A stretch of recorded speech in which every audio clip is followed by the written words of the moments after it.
Causes of the war. A significant factor in the United States' war with Spain was the headline wars. Exaggerated and fabricated news stories embellishing the Cuban-Spanish conflict stirred public outrage in the United States. The explosion of the USS Maine in the harbor of Havana further flamed the flames of war. Okay. U.S. acquisitions from the war. The United States and Spain signed an armistice on August 12th, ending the war. On December 10th, American and Spanish leaders convened in Paris to discuss a treaty. As a result, Spain freed Cuba and gave the United States the islands of Guam and Puerto Rico, as well as selling the Philippines for $20 million. Okay, go.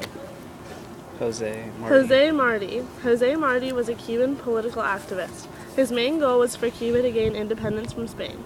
He was expelled from his country at age 16. He worked for Cuban independence most of his life. He died fighting for independence in 1895. Yellow journalism. Yellow journalism was the weapon of choice during the headline wars. It is the act of writing and publishing unreliable, exaggerated, sensationalist articles in order to draw in more readers.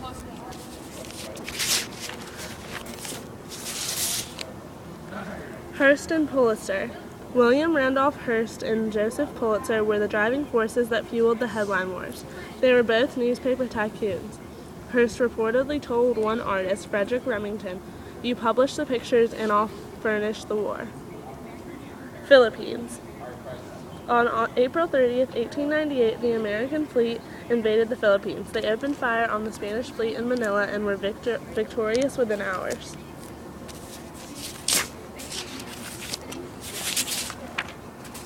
George Dewey. Commodore George Dewey was head of the American fleet during the attack on the Spanish fleet in Manila. His victory made it possible for the United States to land in the Philippines. Cuba.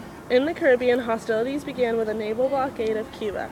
Admiral William T. Sampson effectively sealed up the Spanish fleet in the harbor of Santiago de Cuba.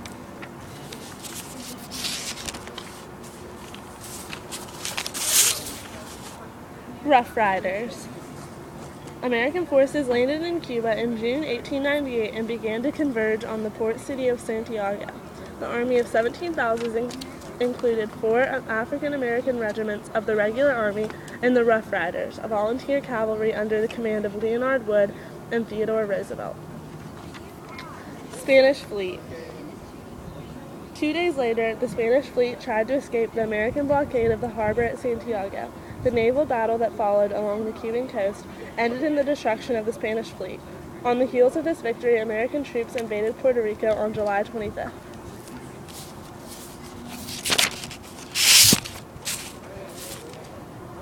Treaty of Paris. The United States and Spain signed an armistice, a ceasefire agreement, on August 12th, ending what Secretary of State John Hay called a splendid little war. The actual fighting in the war had lasted only 15 weeks.